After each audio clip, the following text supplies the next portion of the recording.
¿Cómo están? En el presente video vamos a hablar sobre las suspensiones disciplinarias en el contrato de trabajo. Recuerden que cuando nosotros hablamos de suspensiones, en realidad nos estamos refiriendo básicamente a las suspensiones de ciertos efectos del contrato de trabajo, que tienen que ver con la suspensión de la prestación de tareas por parte del trabajador, que el trabajador pone a disposición del empleador su fuerza de trabajo, y por otra parte tienen que ver con la suspensión de la obligación de pagar salarios o de pagar remuneraciones por parte del empleador, y nosotros vamos a ver que estas suspensiones se encuentran directamente en el capítulo 10, el capítulo 10 de la ley de contrato de trabajo. Entonces nosotros cuando hablamos directamente de suspensiones disciplinarias tenemos que tener en cuenta el artículo 218 de la ley de contrato de trabajo, que establece que para las suspensiones sean válidas, ya sea disciplinarias o las suspensiones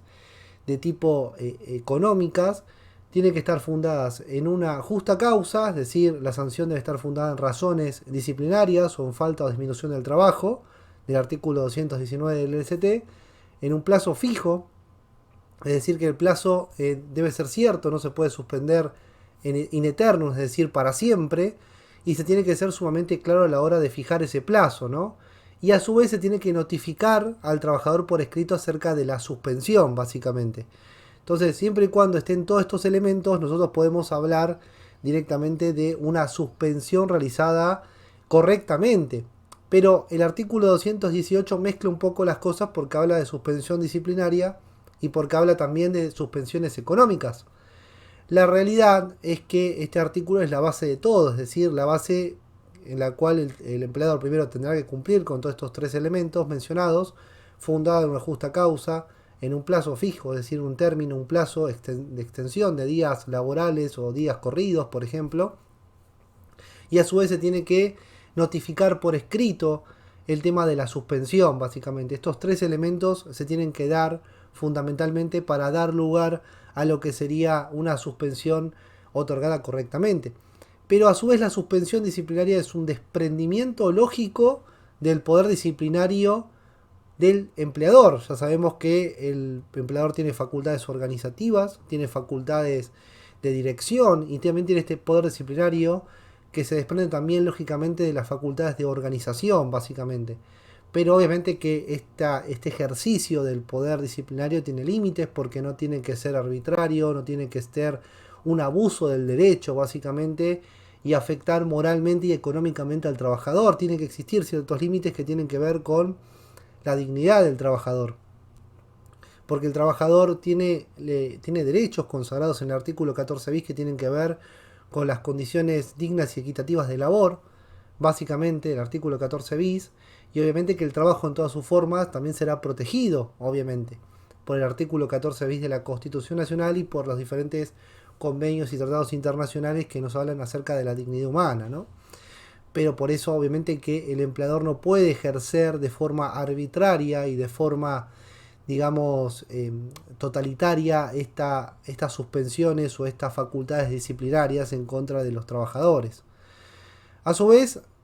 sabemos que estas suspensiones disciplinarias se basan en el ejercicio del poder disciplinario, tienen que ver con una facultad o una prerrogativa que puede de alguna forma ejercer el empleador, que tienen que ver con esta dirección, organización y disciplina, y tiene que ver también con enderezar de alguna manera, tiene que ver con enderezar ciertas conductas de los trabajadores o aplicando apercibimientos, es decir, algún tipo de llamado de atención, algún tipo de apercibimiento o una suspensión sin goce de haberes cuando se trata de faltas muy graves, que tienen que ver con una acción o una omisión por parte del trabajador. Y la aplicación de suspensiones, es muy importante que lo tengan en cuenta los abogados laboralistas, tiene que ver con la prefabricación de prueba para despedir posteriormente al trabajador con justa causa. Entonces vimos que esto tiene que ver con la prefabricación de la prueba para despedir posteriormente al trabajador con justa causa, y la acumulación de diferentes sanciones puede llegar a generar de esta forma una especie de causa para despedir al trabajador, al dependiente. La acumulación de las suspensiones, bueno, puede existir una acumulación de suspensiones que de alguna forma justifiquen la extinción del vínculo laboral, y el trabajador puede ejercer la defensa contra cada una de esas medidas disciplinarias que tienen que ver con apercibimientos o suspensiones mediante la impugnación que realice el trabajador. Y es importante que el trabajador ejerza su derecho de defensa mediante la impugnación de las sanciones, como por ejemplo las suspensiones. Es muy importante que ejerza ese derecho de defensa que se encuentra en el artículo 18 de la Constitución Nacional. Y a su vez el trabajador tiene un plazo de 30 días corridos para defenderse de la sanción impuesta, que esto se encuentra en el artículo 67 de la Ley de Contrato de Trabajo. Una vez que esté notificada esta suspensión, esta sanción, el trabajador tiene 30 días corridos para ejercer su derecho de defensa. En muchas ocasiones el trabajador en realidad no ejerce su derecho de defensa, consagrado constitucional y convencionalmente, no ejerce ese derecho de defensa y no lo hace por desconocimiento o directamente por miedo, no realiza o no ejerce ese derecho de defensa básicamente, que está consagrado normativamente. En realidad, en la República Argentina todo el poder disciplinario se concentra en cabeza del empleador, y en otros países, en otro tipo de sistemas, en realidad el poder disciplinario de alguna forma tiene que ver con la reunión de una junta disciplinaria con representantes del empleador y representantes del sindicato y el despliegue de un procedimiento sumario. En realidad los sumarios se ven mucho en lo que tiene que ver con el empleo público. La realidad es esa, que se ve mucho con lo que tiene que ver con el empleo público y no tanto con el sector privado de la economía, básicamente. El artículo 667 de la Ley de Contrato de Trabajo establece que el empleador podrá aplicar medidas disciplinarias proporcionadas a las faltas o incumplimientos demostrados por el trabajador. La proporcionalidad tiene que ver con una proporcionalidad entre la sanción y la injuria supuestamente grave o la acción o la omisión generada por la acción o omisión del dependiente que de alguna forma justifique la aplicación de una sanción. Y, por ejemplo, una de las defensas que tiene el trabajador es atacar esa proporcionalidad. Acá ya el artículo 67 habla de que debe existir entre la falta o los incumplimientos una proporcionalidad con respecto a las medidas disciplinarias tomadas por el empleador. Entonces el trabajador, cuando quiere impugnar esa sanción, puede atacar directamente esa proporcionalidad, diciendo básicamente que a mí no me puede suspender, por ejemplo, por un plazo de 30 días o de 20 días, solo porque falté una sola vez en 20 años. Hay que tener en cuenta un montón de circunstancias y un montón de variables para analizar si esa suspensión fue otorgada correctamente o fue dispuesta correctamente por el empleador, porque puede llegar a pasar en muchas ocasiones que estas suspensiones sean totalmente arbitrarias y sean interpretadas en sede judicial, porque muchas veces estos conflictos terminan en sede judicial, sea interpretada directamente como una suerte de abuso del derecho por parte del empleador y no sean proporcionales a las faltas cometidas estas medidas disciplinarias, ¿no? El artículo 67 de la Ley de Contrato de Trabajo continúa y dice que dentro de los 30 días corridos de notificada la medida, el trabajador podrá cuestionar su procedencia y el tipo o extensión de la misma para que se la suprima, sustituya por otra o limite según los casos. Vencido dicho término, se tendrá por consentida la sanción disciplinaria. En este caso, en realidad se habla de que se tiene 30 días corridos, como vimos, para ejercer el derecho de defensa, ¿no? Contado desde la notificación de la medida, y transcurrido ese plazo se tiene por consentida la medida, ¿no? Y se puede solicitar mediante una impugnación, mediante el ejercicio de ese derecho de defensa, se puede solicitar la supresión o la sustitución de la medida cuando se la considere absolutamente gravosa o desproporcionada, por ejemplo, y se considere que es absolutamente arbitraria. Pero como vimos, en muchas ocasiones el trabajador no ejerce este derecho de defensa, consagrado normativamente en el artículo 67 de la Ley de Contrato de Trabajo, por desconocimiento o por miedo a que lo echen o que lo despidan,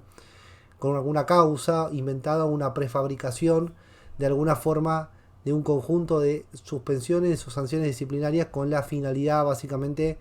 de desmoralizarlo de alguna manera o llevarlo y de alguna manera también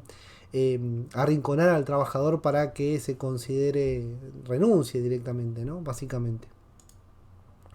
También el consentimiento, este consentimiento por el mero transcurso del plazo ha generado diversos debates de alguna forma, ha generado diversa polémica, porque no se tiene en cuenta la hiposuficiencia propia de la relación laboral, no se concibe que el trabajador en realidad es un sujeto que es vulnerable y por otra parte el empleador es un sujeto mucho más poderoso que el trabajador, hay una cierta disparidad que el legislador trata de equilibrar con las disposiciones normativas y en muchas ocasiones el trabajador no se defiende por el temor a perder su puesto de trabajo, básicamente. Y esta disposición que tiene que ver con el consentimiento de la medida disciplinaria por el mero transcurso del plazo de 30 días 30 días corridos para defenderse, en realidad es contrario al artículo 58 que establece que no se admitirán presunciones en contra del trabajador ni derivadas de la ley ni de las convenciones colectivas de trabajo. La renuncia al empleo o a cualquier otro derecho, sea que las mismas deriven de su silencio de cualquier otro modo. Es decir, que el silencio del trabajador nunca podrá presumirse de forma negativa.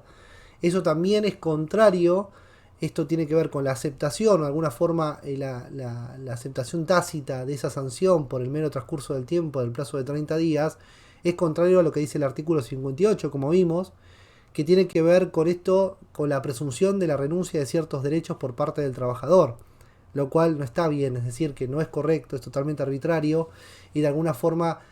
se puede hasta plantear la inconstitucionalidad de esta disposición normativa del artículo 67, ¿no? Acerca de las suspensiones y del plazo que tiene el trabajador para defenderse, básicamente.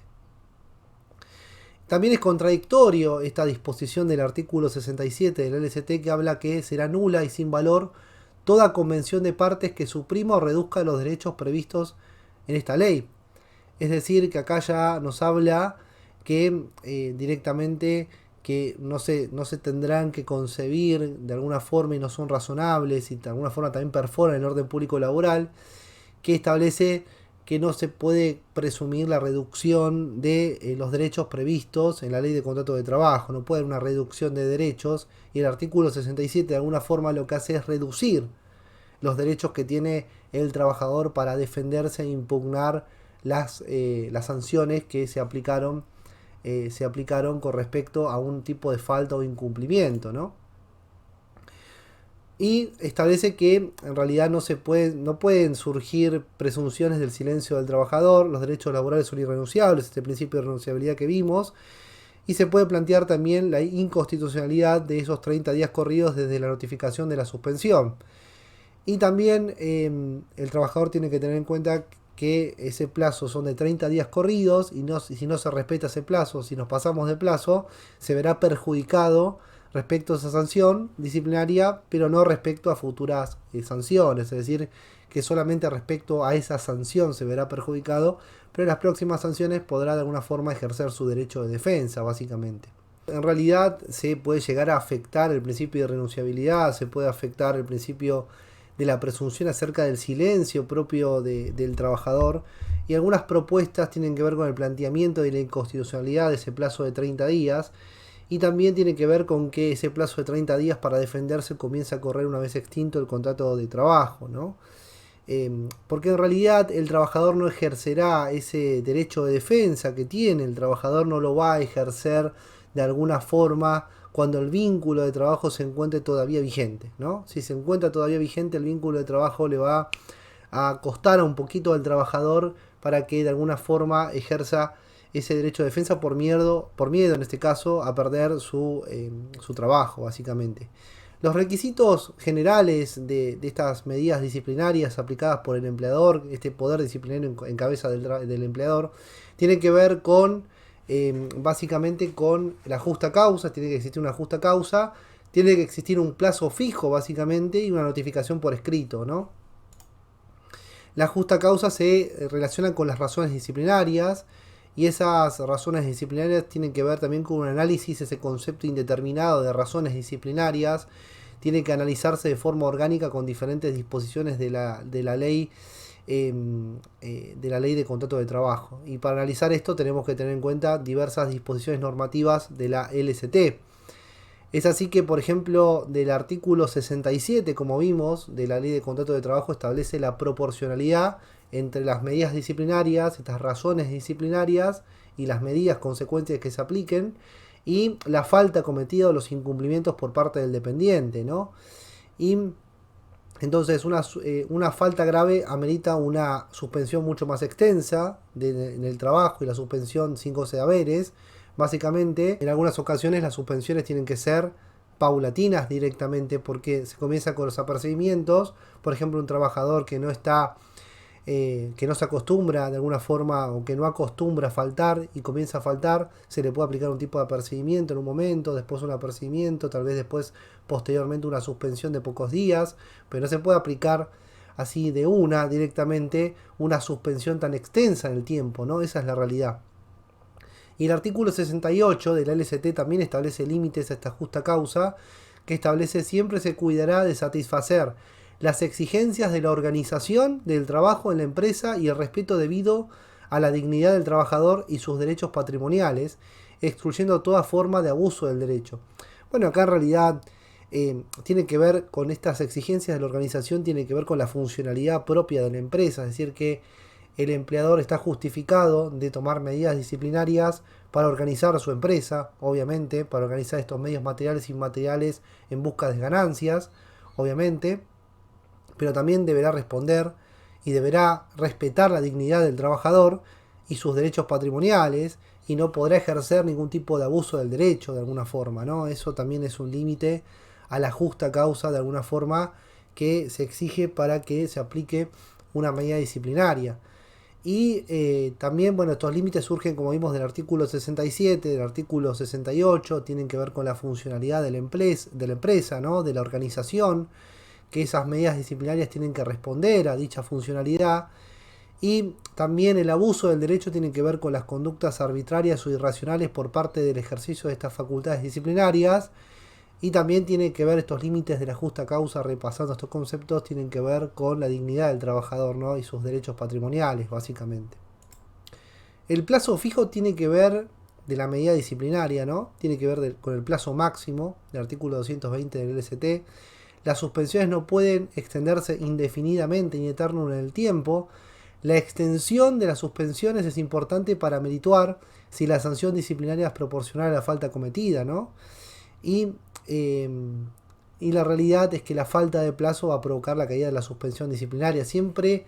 la suspensión disciplinaria tiene que tener un plazo cierto, un plazo determinado, básicamente. Y es importante que esa suspensión sea proporcional a la falta cometida y que tenga un plazo para saber cuándo el trabajador se va a reincorporar luego de superado ese plazo de suspensión. Si no se establece cuándo va a ser la fecha en que comienza la suspensión y cuando termina, se interpreta que en realidad se trata de días corridos, básicamente, ¿no? Porque también se puede decir que la suspensión de alguna forma comienza en días laborales o pueden ser días corridos, básicamente. A veces los trabajadores trabajan de lunes a viernes, puede llegar a suceder esto, se le suspende un miércoles al trabajador por 5 días,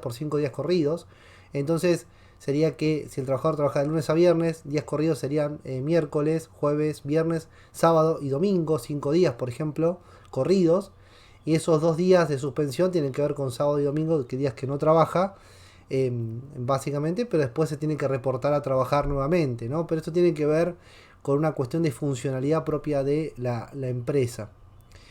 El plazo máximo de suspensión, como vimos, son en realidad 30 días. No es como vimos, sino el plazo máximo para defenderse son de 30 días también, pero también por parte del trabajador. El plazo máximo de suspensiones disciplinarias tienen que ver con 30 días en un año contados a partir de la primera suspensión. Se trata de año aniversario y no año calendario. Esto quiere decir que si un trabajador lo suspenden 30 días en el mes de noviembre del 2022, no quiere decir que en enero del 2023 se renueve ese plazo nuevamente de 30 días, ese plazo que tiene el empleador para aplicar una suspensión y puede aplicar una suspensión en enero de 2023 por 30 días más. La realidad es que si el empleador aplicó una suspensión de 30 días en el mes de noviembre del 2022, tiene que esperar hasta noviembre del 2023, hasta noviembre del año 2023, para luego, por ejemplo, en diciembre del 2023 aplicar una nueva suspensión de 30 días. pero en realidad en la práctica lo que realizan los empleadores básicamente es aplicar suspensiones un poco más cortas. No sé, si una falta es muy grave, tal vez apliquen una suspensión de 20 días o de 25 para tener 5 días más para suspender nuevamente al trabajador durante ese año aniversario y no año calendario como vimos. Y la sumatoria de todas esas suspensiones a partir de esa primera suspensión de año aniversario no puede superar el plazo de 30 días. Es decir, que como se vio, siempre las suspensiones pueden repartirse en el tiempo de acuerdo a las faltas o los incumplimientos cometidos por parte del trabajador, pero la realidad básicamente es que el empleador siempre tiene esa posibilidad, contado desde la primera suspensión de la fecha aniversario, de suspender por 30 días aniversario al trabajador. La suspensión tiene que ser notificada por escrito, de acuerdo al artículo 218 de la Ley de Contrato de Trabajo, y acá la notificación por escrito se generan dudas con respecto a si se trata de una nota simple, si se trata de un mensaje de WhatsApp, si se trata de un correo electrónico, y el medio fehaciente de notificación de esto tiene que ver siempre con, sigue siendo la carta documento, esa es la realidad. El medio fehaciente de notificación en la actualidad sigue siendo básicamente la carta documento para notificar esto,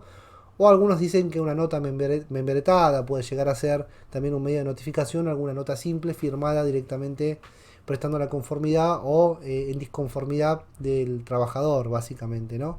Pero esto tiene que ver mucho con las costumbres empresariales o tiene que ver mucho de alguna forma con los reglamentos internos de cada una de las empresas, lo cual podría llegar a ser merituado por el operador del derecho posteriormente. Y el trabajador, con respecto al posicionamiento del trabajador con respecto a las suspensiones, puede ejercer su derecho de defensa, puede acumularse y también puede de alguna forma acumularse diferentes suspensiones y de esta forma prefabricar una causa para despedir al trabajador. Puede ejercer el derecho de defensa de forma genérica para mantener latente la relación de laboral, es decir, oponerse de alguna forma, de forma genérica, un poco más light, a lo que es la suspensión básicamente de ese trabajador. Y o puede ejercer el derecho de defensa impugnando detalladamente la sanción disciplinaria y considerarse injuriado y despedido indirectamente, de alguna manera, ¿no? Pero la realidad es que este derecho de defensa siempre va a estar latente en el plazo de 30 días corridos, contados desde la notificación de esa suspensión, básicamente. Espero que el video les haya sido de utilidad y no olviden suscribirse a mi canal. Les mando un fuerte abrazo.